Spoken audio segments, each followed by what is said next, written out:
आपको इस क्वेश्चन का बैकग्राउंड क्रिएट करने दें, टॉपिक से ज़रा कनेक्ट करने दें। तो कल हमने एक्टिविटी बेस्ड कॉस्टिंग पढ़ा था और कल एक्टिविटी बेस्ड कॉस्टिंग में आपको बताया था कि अब हम प्रोडक्ट्स को जब कॉस्ट असाइन करेंगे तो उनकी एक्टिविटीज की कंजम्पशन की बेस पे करेंगे। जिस प्रोडक्ट ने जितनी ज्यादा एक्टिविटीज कंज्यूम की होंगी हम उसको उतनी ज्यादा कॉस्ट जो है वो असाइन करेंगे। तो कॉस्टिंग जो है अब एक्टिविटी बेस्ड कॉस्टिंग होगी। उसके लिए आपको बताया था स्टेप्स क्या होते हैं। पहले स्टेप में हम एक्टिविटीज डिफाइन करते हैं और मैं उस वक्त भी कह रहा था कि नॉर्मली ये एक्टिविटीज और कॉस्ट पूल्स और ड्राइवर्स ये सब कुछ आपको क्वेश्चन में दिया होता है। तो अगर आप इस क्वेश्चन को देखें तो और हमने करना क्या होता है, हमने मल्टीपल रेट्स निकालने होते हैं और रेट्स को अप्लाई करना होता है। अब इस क्वेश्चन को देखें, दिस इज फ्रॉम कैपलन F5 की किताब से मैंने ये क्वेश्चन लिया। मैं ये क्वेश्चन अभी एज इट इज अपलोड अलग से भी कर दूंगा क्योंकि अभी हम जिस नोट्स से पढ़ रहे हैं उसमें ये क्वेश्चन नहीं है। ये क्वेश्चन मुझे इसलिए पसंद है कि this is my favorite question. This is one of the question which covers everything related to activity based costing. एक ही सवाल में एक ही दफा आप सारी चीजें सीख लेते हैं मोस्टली, यानी कि 70-80% चीजें जो हैं वो आप सीख लेते हैं। तो मुझे ऐसे सवाल पर्सनली बहुत पसंद है और मैं स्टूडेंट्स को भी रेकमेंड करता हूँ कि 2-4-5 सवाल ऐसे जरूर नोट करके रखें जो कवर करते हो तमाम टॉपिक को, ताकि जब आप रिविजन कर रहे हो तो आप जब उसको करें तो आपका टॉपिक अच्छा खासा रिवाइज हो जाए। This is one such question. Question क्या है जी? Cabal makes and sells two products, plus and double plus. The direct cost of production at 12 for one unit for plus and 24. तो ये आपको डायरेक्ट कॉस्ट दी गई है, ठीक है जी। $12 डायरेक्ट कॉस्ट है प्लस की और $24 डायरेक्ट कॉस्ट है डबल प्लस की। अब मजीद आपको इन्फॉर्मेशन दे रहे हैं कि जी प्लस और डबल प्लस के 24,000 यूनिट बनते हैं, प्लस के 24,000 डबल प्लस के। लेबर आर एक लगता है 1 घंटा लगता है प्लस पे, 1.5 घंटा लगता है डबल प्लस पे। प्लस के 10 ऑर्डर आपको आए हैं, डबल प्लस के 140 ऑर्डर आए हैं, बैचेस प्लस के 12 हैं, डबल प्लस के बैचेस 240 हैं। नंबर ऑफ सेटअप्स प्लस पे 1 लगते हैं, number of setups double plus पे 3 लगते हैं, स्पेशल पार्ट्स प्लस पे 1 लगता है, स्पेशल पार्ट्स डबल प्लस पे 4 लगते हैं। मैं इस पर आपसे इस डेटे को देखकर एक सवाल पूछना चाह रहा हूँ। सवाल मेरा ये है कि आपके ख्याल में कौन सा प्रोडक्ट सिंपल है और कौन सा प्रोडक्ट कॉम्प्लेक्स है? ठीक है जी, ये आपसे सवाल है मेरा। कौन सा प्रोडक्ट, दोनों के 24,000 यूनिट्स बन रहे हैं, कौन सा प्रोडक्ट सिंपल है, कौन सा कॉम्प्लेक्स है? जवाब आना शुरू हो गया है। Double plus is complex, double plus is complex, double plus is complex, double plus is complex. Everyone is right. ठीक है जी, नाउ होल्ड ऑन प्लीज। बिल्कुल ठीक है। वजह क्या है? डबल प्लस इसलिए कॉम्प्लेक्स है क्योंकि इस पे ज्यादा एक्टिविटीज लग रही हैं, ज्यादा एक्टिविटी। बनाने उतने ही यूनिट्स हैं, ठीक है, बनाने उतने ही यूनिट्स हैं, लेकिन उस पर ज्यादा एक्टिविटीज लग रही हैं, ज्यादा ऑर्डर देने पड़ रहे हैं, ज्यादा बैचेस में वो चीजें बनानी पड़ रही हैं, ज्यादा नंबर ऑफ सेटअप्स हैं पर बैच, स्पेशल पार्ट्स भी ज्यादा लग रहे हैं। तो in that sense double plus is more complex. ये एक चीज हमने यहाँ पे एस्टेब्लिश कर ली। इसको मैं एंड में दोबारा लेके आऊंगा क्योंकि जब हम इम्प्लीकेशन डिस्कस करेंगे, कल की स्लाइड में भी एक इम्प्लीकेशन थी सिंपल और कॉम्प्लेक्स के हवाले से, तो इसको मैं दोबारा लेके आऊंगा, but you got it right. अब आगे चलते हैं। आगे आपको वो इन्फॉर्मेशन दी हुई है जिसको मैं कहता हूँ कि स्टेप 1 और स्टेप 2 में, ठीक है जी। स्टेप 1 और 2 जो कल आपको बताए थे, जब मैं कह रहा था ये प्रैक्टिकल स्टेप्स होते हैं, आपको करने नहीं पड़ते, तो आगे आपको वही इन्फॉर्मेशन दी हुई है जो स्टेप 1 और 2 को करने के बाद आती है। तो यही मैं आपको कल कह रहा था कि आपको एक्टिविटीज खुद से नहीं डिफाइन करनी, आपको ड्राइवर्स खुद से नहीं डिफाइन करने। मोस्टली क्वेश्चंस में एक्टिविटीज और ड्राइवर्स और पूल्स बना के दिए होते हैं। तो अब ये क्या है जी? एक्टिविटी सेटिंग अप होती है, ऑर्डर हैंडलिंग होती है, स्पेशल पार्ट्स हैंडलिंग होती है, ये एक्टिविटीज हैं। अच्छा, ये उनके पूल्स हैं, क्योंकि हर एक्टिविटी के अंदर जब हम कॉस्ट ऐड कर देंगे तो जो टोटल कॉस्ट जब सम अप करते हैं किसी भी एक्टिविटी की तो वो पूल बन जाता है, और ये ड्राइवर्स हैं, ठीक है। तो अब आप यहाँ पे आपको cost pools, cost drivers, activities सब कुछ दिया हुआ है, ठीक है। तो अब आगे क्या कहता है? आगे कहता है जी other cost, other overhead cost do not have an identifiable cost driver, and in an ABC system these overhead costs would be recovered on direct labor hour basis. अब ये अदर कॉस्ट के बारे में कुछ बता रहा है कि अदर कॉस्ट का कोई ड्राइवर नहीं है, यानी कि कोई स्पेसिफिक ड्राइवर नहीं है। जब इसका स्पेसिफिक ड्राइवर नहीं है तो हम इसको किस बेस पे कवर कर सकते हैं? तो हमें क्वेश्चन में वो कहता है हम इसको डायरेक्ट लेबर आवर की बेस पे कर लेंगे। तो इसका मतलब ये हुआ कि सेटअप कॉस्ट का तो मखसूस ड्राइवर है, हम उसको उसकी बेस पे करेंगे। स्पेशल पार्ट हैंडलिंग का तो मखसूस ड्राइवर है, हम उसको उसकी बेस पे करेंगे। अदर मटेरियल हैंडलिंग का भी स्पेसिफिक ड्राइवर, हम वही यूज करेंगे। लेकिन अदर ओवरहेड्स का स्पेसिफिक ड्राइवर नहीं है, तो उसके लिए हम डायरेक्ट लेबर आवर यूज कर लेंगे। ये सवाल है। अब रिक्वायरमेंट्स पढ़ते हैं और उसको बारी बारी सॉल्व करते हैं। पहली रिक्वायरमेंट ये है कि calculate the production cost per unit. So calculate production cost per unit of plus and double plus if company uses traditional absorption costing and overheads are recovered on the basis of direct labor hours. अब यहाँ पे सबसे पहले ये सवाल आपसे ये demand करता है कि आप प्रोडक्शन कॉस्ट निकालें, वो जो पहले जिस तरीके से आप निकालते थे और पहले आप किस तरीके से निकालते थे, एब्जॉर्प्शन कॉस्टिंग यूज करते थे. तो रिक्वायरमेंट 1 यही है कि प्रोडक्शन कॉस्ट पर यूनिट निकालें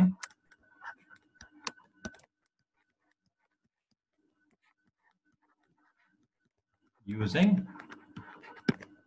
एब्जॉर्प्शन कॉस्टिंग. ठीक है जी, एब्जॉर्प्शन कॉस्टिंग. तो ये रिक्वायरमेंट सबसे पहले सॉल्व करते हैं. तो मैं यहाँ पे दोनों प्रोडक्ट्स ले लेता हूँ, प्लस और डबल प्लस. प्रोडक्शन कॉस्ट में डायरेक्ट कॉस्ट भी आती है, डायरेक्ट कॉस्ट भी आती है. तो डायरेक्ट कॉस्ट उसने क्वेश्चन में दी हुई है, and direct cost means direct material and direct labour. कुछ क्वेश्चंस में डायरेक्ट मटेरियल डायरेक्ट लेबर अलग से दिए जा रहा है, कुछ क्वेश्चंस में कंबाइंड दे दिया जाता है. तो बहरहाल इतनी एक अंडरस्टैंडिंग अब तक आपकी होनी चाहिए, जिस तरह भी दिया हो आपने प्रोडक्शन कॉस्ट क्योंकि कैलकुलेट करनी है, क्योंकि फुल कॉस्ट है तो उसमें फिक्स कॉस्ट भी होगी, वेरिएबल भी होगी, डायरेक्ट भी होगी, इनडायरेक्ट भी होगी. तो डायरेक्ट कॉस्ट यहाँ पे दी हुई थी, फिक्स और वेरिएबल की कोई बाइफरकेशन नहीं है इसके अंदर. अच्छा, अब आपने क्या करना है, अब यहाँ पे आपने ऐड करने हैं मैन्युफैक्चरिंग ओवरहेड्स. ठीक है, मैन्युफैक्चरिंग ओवरहेड्स. ठीक है जी, आपने यहाँ पे ऐड करने हैं. तो ओवरहेड्स मैं यहाँ पे ओवरहेड्स कर देता हूँ. अच्छा, अब जो ट्रेडिशनल सिस्टम है वो ओवरहेड्स को इस तरीके से चार्ज करता है कि वो तमाम ओवरहेड्स कितने, 4,32,000. तो वो टोटल ओवरहेड्स को डिवाइड करता है एक बेस पे. वो बेस क्या दी हुई है, डायरेक्ट लेबर आवर्स. ठीक है, अब जरा डायरेक्ट लेबर आवर्स की कैलकुलेशन कर लेते हैं. प्लस के बनाने हैं 24,000 यूनिट्स, एक यूनिट बनाने पे 1 घंटा लगता है, तो टोटल कितने घंटे लगेंगे, 24,000. डबल प्लस के बनाने हैं 24,000 यूनिट्स, एक यूनिट पे 1.5 घंटा लगता है, कितने आवर्स लग जाएंगे, 36,000.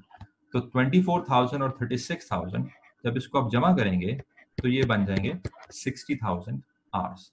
ठीक है जी, 60,000 आवर्स. अब जब आप 4,32,000 को डिवाइड करोगे 60,000 से, 4,32,000 डिवाइड बाय 60,000, तो रेट आता है 7.2 पर लेबर आवर, 7.2 पर डायरेक्ट लेबर आवर.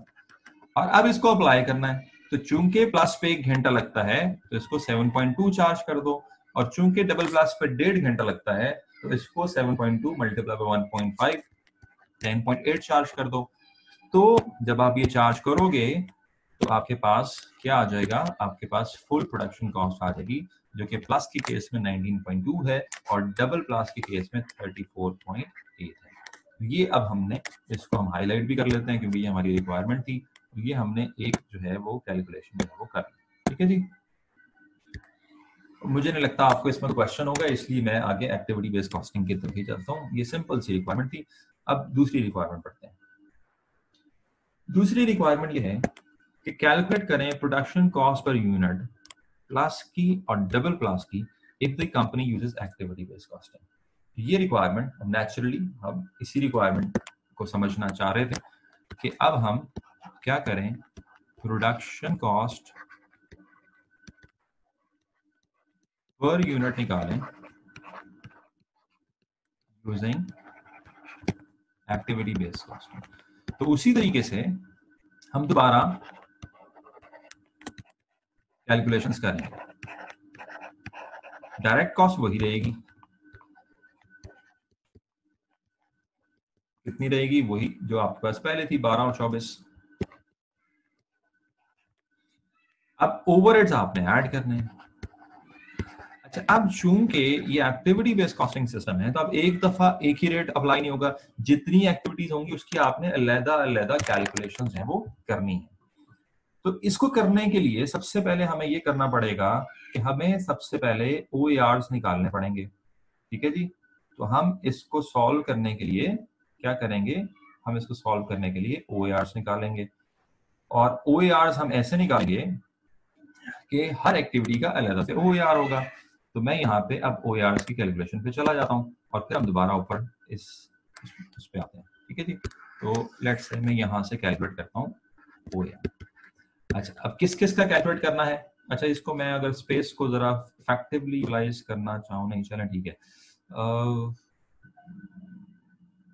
स्पेस नहीं मुझे मिटाना पड़ेगा। अच्छा चलें, OAR सबसे पहले किसका कैलकुलेट करना है? सेटअप कॉस्ट का। अब सेटअप कॉस्ट कितनी है? 73,200। ठीक है जी। सो सेटअप कॉस्ट इज 73,200। तो मैं यहाँ पे क्या करता हूँ, OAR निकालता हूँ सेटअप कॉस्ट का। सेटअप कॉस्ट है 73,200। अब हमें इस पर डिवाइड करना नंबर ऑफ सेटअप्स पे। नंबर ऑफ सेटअप्स कितने हैं?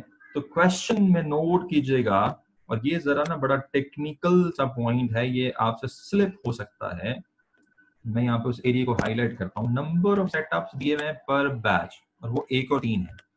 अब ये दिए हुए पर बैच, यानी कि एक बैच बनाने पे एक सेटअप लगता है प्लस पे और 3 सेटअप लगता है डबल प्लस पे। ये नंबर ऑफ सेटअप्स नहीं है, पर बैच है, और 7 बैचेस भी दिए हुए हैं। तो बाज औकात आपके क्वेश्चन में इंफॉर्मेशन घुमा फिरा के दी होती है, जिसकी वजह से स्टूडेंट कंफ्यूज होता है। यहाँ पे चूंकि पर बैच दिया हुआ है, तो आप क्या करोगे, आप इन दोनों को मल्टीप्लाई करोगे, तो नंबर ऑफ सेटअप्स कितने बनेंगे? 12 ये, क्योंकि 1 पर बैच और 12 बैचेस हैं, और 720 ये क्योंकि 3 पर बैच है और 240 बैचेस हैं। तो टोटल नंबर ऑफ सेटअप्स बनते हैं 732। ठीक है जी। आई होप ये आपने पिक कर लिया होगा, नहीं पिक किया तो एंड में पूछेगा। तो 732 जो है वो क्या आ गया, वो आपके नंबर ऑफ बैचेस है, नंबर ऑफ सेटअप्स है। तो फिर रेट क्या हुआ? रेट हुआ 100 पर सेटअप। ये हमारा पहला रेट आ गया। ठीक है जी। दूसरा रेट हमने निकालना है स्पेशल पार्ट्स हैंडलिंग का। अब जो स्पेशल पार्ट्स हैंडलिंग है उसकी कॉस्ट है 60,000। तो हम OAR निकालते हैं स्पेशल पार्ट्स हैंडलिंग का। तो स्पेशल पार्ट्स हैंडलिंग, अब इसकी कॉस्ट कितनी है? 60,000। इसका ड्राइवर क्या है? इसका ड्राइवर दिया हुआ है, इसका ड्राइवर दिया हुआ है नंबर ऑफ स्पेशल पार्ट्स। अच्छा, अब नंबर ऑफ स्पेशल पार्ट्स देखने पड़ेंगे। तो नंबर ऑफ स्पेशल पार्ट्स जो हैं वो 1 है प्लस का और 4 है डबल प्लस का। 1 प्लस 4 डबल प्लस। अब ये भी पर यूनिट है, तो पर यूनिट के लिए हमें इसको 24,000 और 24,000 से मल्टीप्लाई करना होगा। 1 प्लस का और 4 डबल प्लस के, तो 1 ज़रब 24,000 24,000 बनेगा। ठीक हो गया जी। और 4 ज़रब 24,000 96,000 बनेगा, और दोनों को जमा कर लें तो 1,20,000 आएगा। तो स्पेशल पार्ट्स कितने आ गए? 1,20,000। तो अगर मैं 1,20,000 पे तकसीम करूं तो स्पेशल पार्ट्स हैंडलिंग 0.5 पर पार्ट है, पर पार्ट पर यूनिट। ठीक है जी, पर यूनिट, पर पार्ट पर यूनिट। यस, तो ये आपका दूसरा रेट आ गया। अच्छा, अब तीसरा रेट निकालना है हमने अदर मटेरियल हैंडलिंग का। तो अदर मटेरियल हैंडलिंग है 63,000। इसको हम नोट कर लेते हैं, अदर मटेरियल हैंडलिंग।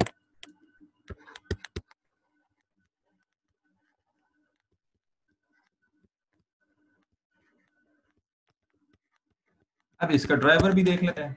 तो इसका ड्राइवर क्वेश्चन में दिया हुआ है नंबर ऑफ बैचेस। अब बैचेस कितने हैं? 12 और 240। 12 प्लस के, 240 डबल प्लस के, तो 12 और 240 252 हो गया। तो मैं यहाँ पे इसको डिवाइड कर देता हूँ 252 से। तो 63,000 तकसीम 252, ये हमारे पास रेट आ गया 250 पर बैच। ठीक है जी। अब चौथी एक्टिविटी है ऑर्डर हैंडलिंग। तो मैं इसका भी रेट निकालता हूं, ऑर्डर हैंडलिंग।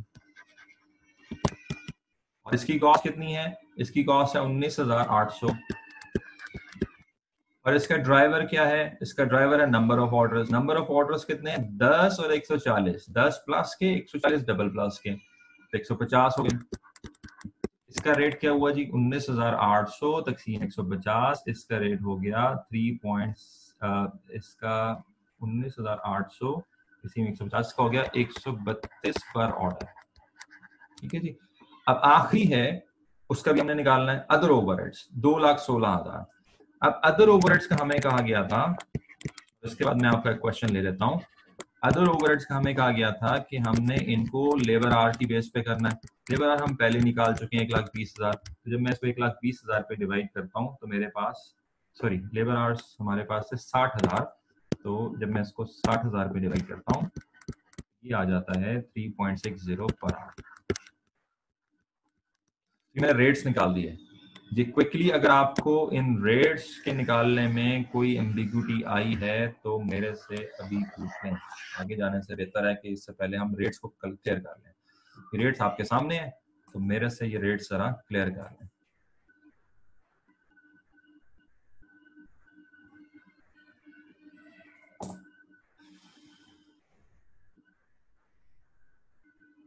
अच्छा जी, कोई क्वेश्चन? रेट्स क्लियर हैं जी? ओके जी, रेट्स क्लियर है, रेट्स क्लियर है, रेट्स क्लियर है। ओके जी, थैंक यू। आगे चलते हैं। अब जब आपने रेट्स निकाल लिए तो अब आपने रेट्स को अप्लाई करना है। ठीक है, अब आपने रेट्स को अप्लाई करना है और अप्लाई इस तरीके से करना है कि आपने कॉस्ट निकालनी है ओवरहेड्स की। ठीक है जी। तो अब इसके अंदर हम दो तरीकों से कर सकते हैं। एक तरीका तो ये है कि हम यहीं पे, अब चूंकि पर यूनिट है तो हम यहीं पे पर यूनिट कैलकुलेशंस कर लें। ठीक है जी। और दूसरा तरीका थोड़ा सा आसान, क्योंकि हम पर यूनिट करेंगे तो हमें हर चीज को बार बार पर यूनिट पे कन्वर्ट करना पड़ेगा। दूसरा तरीका ये है कि पहले हम टोटल ओवरहेड्स निकाल लेते हैं, उसको फिर पर यूनिट पे डिवाइड करके यहाँ पे ऐड कर देंगे। तो मैं यहाँ पे एक लाइन खींच देता हूँ। ठीक है जी, ये हमारी कैलकुलेशन एज इट इज रहेगी। ठीक है जी, ये अब मैंने इधर लाइन खींची थी, जब मेरे पास वो वैल्यू आ जाएगी तो मैं इधर इंसर्ट कर दूंगा और फिर मुझे टोटल कल पता लग जाएगा। अब मैं क्या करता हूँ, मैं यहाँ पे पहले टोटल ओवरहेड्स वैसे निकालता हूँ। ठीक है जी, मैं प्लस के और डबल प्लस के जो अब ओवरहेड जो मैं इन्हें असाइन करूंगा एक्टिविटीज की बेस पे, और 4-5 एक्टिविटीज हैं। एक सेटअप है, सेटअप कॉस्ट, इसके ओवरहेड्स भी मैं असाइन करूंगा दोनों को। फिर स्पेशल पार्ट्स हैं, इसके ओवरहेड्स असाइन करूंगा दोनों प्रोडक्ट्स को। फिर उसके बाद अदर मटेरियल हैंडलिंग है, इसके ओवरहेड्स असाइन करूंगा। ये दूसरा स्टेप आ गया ओवरहेड्स को असाइन करने का। फिर उसके बाद ऑर्डर हैंडलिंग है और अदर ओवरहेड्स।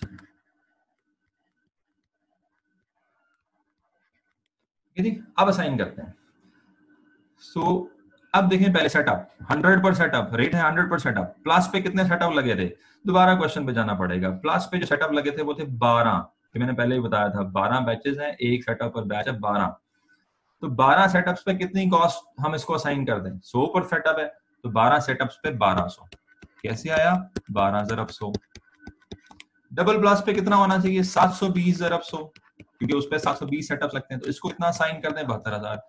अब आप यहां से अभी इसी से देख लें कि जिस प्रोडक्ट पे कम एक्टिविटी लगी थी, सिर्फ 12 सेटअप्स, उसको हमने 1200 चार्ज किया, और जिस प्रोडक्ट पे ज्यादा एक्टिविटी लगी थी 720 सेटअप्स, उसको हमने ज्यादा कॉस्ट चार्ज कर दी। प्लस को सिर्फ 1200 चार्ज हुआ सेटअप कॉस्ट का, और डबल प्लस को 72,000 चार्ज हुआ। यही अभी हम इंसाफ बाकी चीजों के साथ भी करेंगे। अब स्पेशल पार्ट लेंगे 0.5 पर पार्ट। तो प्लस बनाने पे कितने स्पेशल पार्ट्स लगते हैं जी? प्लस बनाने पे एक स्पेशल पार्ट लगता है। प्लस बनाने पे एक स्पेशल दोबारा देख लेते हैं। प्लस बनाने पे एक स्पेशल पार्ट लगता है, और प्लस के जो है वो 24,000 यूनिट्स बनाने हैं। तो इसको अगर मैं 24,000 से ज़रब दे दूं तो प्लस को हम चार्ज कर देंगे 12,000। ठीक है जी। डबल प्लस के हमने बनाने 4 पार्ट्स लगते हैं, तो इसको हम चार्ज कर देंगे 0.5 से, तो यहाँ पे आ जाएगा 48,000। तो 12,000 चार्ज हो गया प्लस को, 48,000 चार्ज हो गया डबल प्लस को। अदर मटेरियल हैंडलिंग है 250 पर बैच। अब यहाँ पे बैचेस कितने हैं? बैचेस एक प्लस का है, 3 डबल प्लस का है।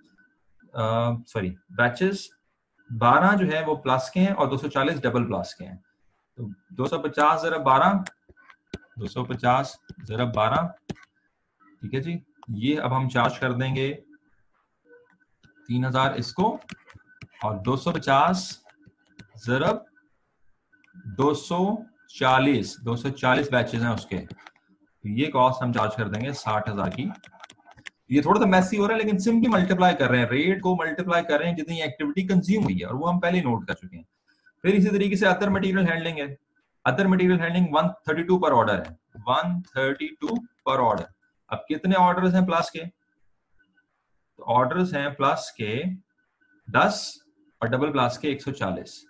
सो 10 1320 चार्ज कर दें और डबल प्लस के 140, तो इसको आप चार्ज कर दो 18,480। फिर अदर ओवरहेड्स हैं। अदर ओवरहेड्स 3.60 पर लेबर आ रहा है। इस पे चूंकि 1 घंटा लगता है और टोटल जो है वो 24,000 यूनिट्स हैं, तो 3.6 मल्टीप्लाई 24,000 ये आ जाएगा 86,400। और उस पे चूंकि 1.5 घंटा लगता है तो हम इसको चार्ज कर देंगे 1,29,600। पहले हम क्या करेंगे, 24,000 को 1.5 से मल्टीप्लाई करेंगे और फिर उसको 3.6 से मल्टीप्लाई करेंगे।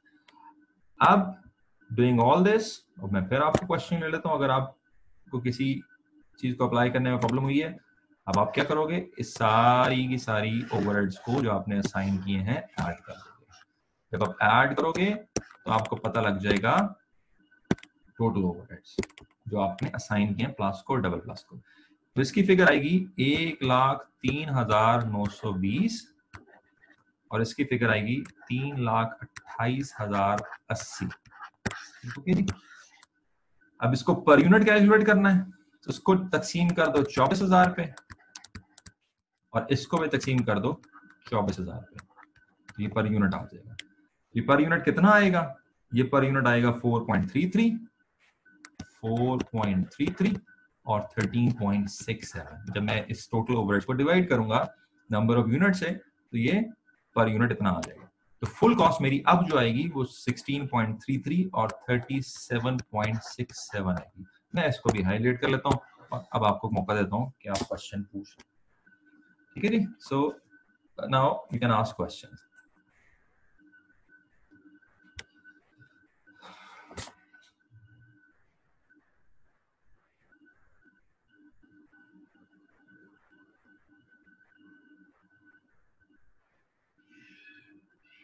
And if you don't have any question, then you can text me that all is clear. Okay, I got one message, Mavish, all clear. So that's good. Another? Clear? Okay, done. Clear, nicely explained. Okay जी, तो ये अब आपको सवाल समझ आ गया। अच्छा, अब यहाँ पे बड़ी एक मजेदार जो चीज है वो स्टार्ट हो जाएगी। इसके लिए पहले सवाल पढ़ते हैं। सवाल ये है कि comment on the reasons for the differences in the production cost per unit between the two methods. अब जरा 1 मिनट के लिए हम दोनों मेथड्स की प्रोडक्शन कॉस्ट देखते हैं। इस वक्त इत्तेफाक से दोनों यहाँ पे स्क्रीन पर नजर आ रही हैं। तो एक ही है ये 19.2 और 34.8 और एक ही है 16.3 36.47। एक चीज नोट कीजिएगा, प्लस की कॉस्ट, और फिर मैं आपसे सवाल पूछता हूँ, प्लस की कॉस्ट 19.2 थी एब्जॉर्प्शन कॉस्टिंग में, और जब हम एक्टिविटी बेस्ड कॉस्टिंग पे आए तो प्लस की कॉस्ट कम होके 16.33 हो गई, कम हो गई। डबल प्लस की कॉस्ट 34.8 थी एब्जॉर्प्शन कॉस्टिंग में, एक्टिविटी बेस्ड कॉस्टिंग अप्लाई किया तो वो बढ़ गई, प्लस की कम हो गई एबीसी में, डबल प्लस की बढ़ गई। इसकी वजह ये मैं आपसे सवाल पूछ रहा हूँ और इसके लिए मैं चाहूंगा कि सारे लोग जवाब दें। अब एक दो से काम नहीं चलेगा, तो आई वांट मैक्सिमम पार्टिसिपेशन। क्या वजह है जी जिसकी वजह से दोनों कॉस्ट में फर्क आया है? प्लस की कॉस्ट तो बढ़ी है और डबल प्लस की कॉस्ट जो है वो नहीं बढ़ी। I got one answer, due to complex structure। ये जवाब भी ठीक है। कॉम्प्लेक्स स्ट्रक्चर किसका है? डबल प्लस का। जो कॉम्प्लेक्स स्ट्रक्चर होता है, कल हमने स्लाइड पढ़ी थी, उसके अंदर जो कॉम्प्लेक्स प्रोडक्ट होगा एक्टिविटी बेस्ड कॉस्टिंग उसको ज्यादा कॉस्ट चार्ज करेगी, एब्जॉर्प्शन कॉस्टिंग कम कॉस्ट चार्ज करेगी। अनदर आंसर, क्योंकि प्लस कम एक्टिविटीज यूज कर रहा था और उसको एवरेज रेट चार्ज हो रहा था तो उसको कॉस्ट ज्यादा थी। ये जवाब भी बिल्कुल ठीक है, जबरदस्त। तो ये जवाब भी बिल्कुल ठीक है। एब्जॉर्प्शन कॉस्टिंग एवरेज हो रही होती है तो वो एक्टिविटीज जो प्लस ने कंज्यूम नहीं की थी वो भी उससे एवरेज होकर चार्ज हो रही थी। एवरेज में सिंपल का नुकसान होता है, कॉम्प्लेक्स का फायदा हो जाता है। तो Umar answered sir more double plus was more active the intensive. ये जवाब भी ठीक है। अब देखिए आप सारे जो जवाब दे रहे हैं वो एक ही बात के डिफरेंट फ्रेजेस हैं और दिस इज परफेक्टली ओके। आप अपनी मर्जी से अपनी लैंग्वेज यूज करके कॉन्सेप्चुअली वही जवाब दे सकते हैं। तो तमाम जवाब ठीक है। Muhib says correct assigning of all activity cost, ये जवाब भी ठीक है। Daniyal says better allocation of overhead, ये जवाब भी ठीक है। Hassan says double plus has more activities, ये जवाब भी ठीक है। Then Sumaya says because double plus is complex product which requires higher product, ये भी जवाब ठीक है। Tariq says proper allocation of production cost based on activities, ये जवाब ठीक है। Anonymous cost drivers are different, excellent। Due to cost drivers, excellent। Ayman says absorption costing में plus पर unnecessary activities assign की हुई थी। unnecessary तो नहीं कहा जाएगा लेकिन ज्यादा, हाँ ठीक है, इस सेंस में ठीक है कि प्लस में unnecessary उन एक्टिविटीज को के ओवरहेड्स भी चार्ज कर दिए थे जो उसने कंज्यूम नहीं की थी, तो ये ठीक है। थोड़ा सेंटेंस में शायद गड़बड़ है जिसकी वजह से कंफ्यूजन हो रही है, but I can read your mind. Zishan says cost pool divided more appropriately as per cost drivers while using activity based costing, excellent। double plus has more activities so more absorbed, बिल्कुल ठीक है। Sada plus is, मैं तो आपको invite करके अब सारे जवाब दे रहे हैं और सारों ने ही सीख जवाब दिए। तो अब ये एग्जाम में क्या होता है, मुझे अब जरा एक बात ये भी समझाया जरा। अब ये सारी बातें आपकी ठीक हैं, सारे पॉइंट्स ठीक हैं, इनको मैं इकट्ठा करूं तो एक इतना लंबा चौड़ा जवाब बन जाएगा, शायद वो जवाब मैनुअल से भी नहीं मिलेगा। ठीक है जी। तो एग्जाम में फिर क्या होता है, अभी मैं आपको बताऊं एक्टिविटी बेस्ड कॉस्टिंग के क्वेश्चन, खैर मैं शायद अगले हफ्ते वो कराऊं।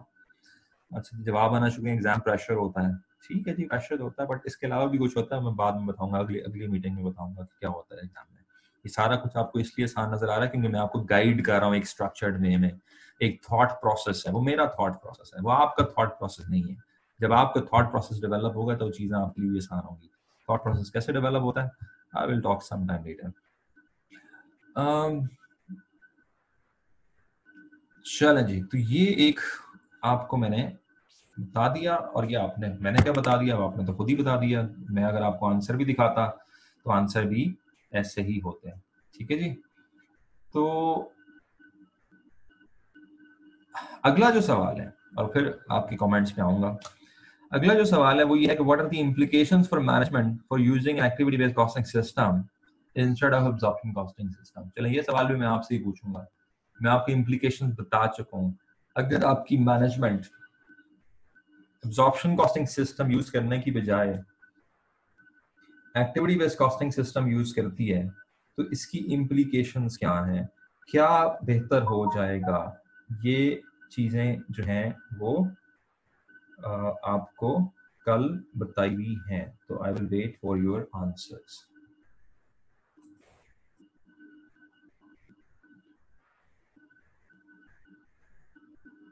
सो आंसर्स आर, अच्छा एग्जाम में एक पॉइंट एक्स्ट्रा आ जाता है, ठीक है, ये भी एक अच्छा पॉइंट है, ये इस पे भी मैं बाद में बात करूंगा, एक्स्ट्रा पॉइंट वाले पे भी। तो एक्स्ट्रा पॉइंट से बस एक पॉइंट पे गड़बड़ होनी चाहिए ना, सारा क्वेश्चन तो नहीं गलत होना चाहिए। अच्छा जी, back to the point, implications क्या है। एक्यूरेट कॉस्टिंग, ठीक है जी, उमर ने जवाब दिया, बिल्कुल ठीक है। एक्यूरेट प्राइसिंग, ये भी ठीक है। कंपैरेटिवनेस, ये भी ठीक है। ये तीनों पॉइंट कल मैंने बताए थे, तो उमर ने मेरे ख्याल में मेरे ही पॉइंट्स रिकॉल करके बताए हैं, which is absolutely right. So activity-based costing leads to better costing, better pricing, better competitiveness. Sumaya says the costs are accurately assigned, ये भी इसकी implication है। Khalid says pricing बेहतर हो जाती है, ये इसकी definitely implication है। Sadaf Wasim says pricing will be done more accurately, बिल्कुल ठीक बात है। Company may face outflow of costs and consumption of activities, on the other hand company may get accurate costing system, ठीक बात है। Accurate costing, yes, much more accurate information hence resulting in cost reduction techniques by analysis, ये एक extra point आ गया, अच्छा point है। anonymous friendly है जी, नाम नहीं उन्होंने शो किया हुआ, कि cost reduction techniques भी हो सकती है, क्योंकि हमें cost की awareness अच्छी हो जाती है, cost का analysis बेहतर हो जाता है। आप नोट करें कि आपके सिलेबस में ये जो टॉपिक है ये आ भी अंडर कॉस्ट एनालिसिस ही रहा है। तो जब आप कॉस्ट को एनालाइज अच्छे तरीके से कर लेते हैं, कॉस्ट के ड्राइवर्स का आपको अच्छा आइडिया हो जाता है, तो फिर आप कॉस्ट को अच्छे तरीके से कंट्रोल भी कर सकते हैं, आप कॉस्ट को रिड्यूस भी कर सकते हैं। ये बड़ा अच्छा पॉइंट था। Ayman Khan, first he or she has to collect information about cost pools and cost drivers.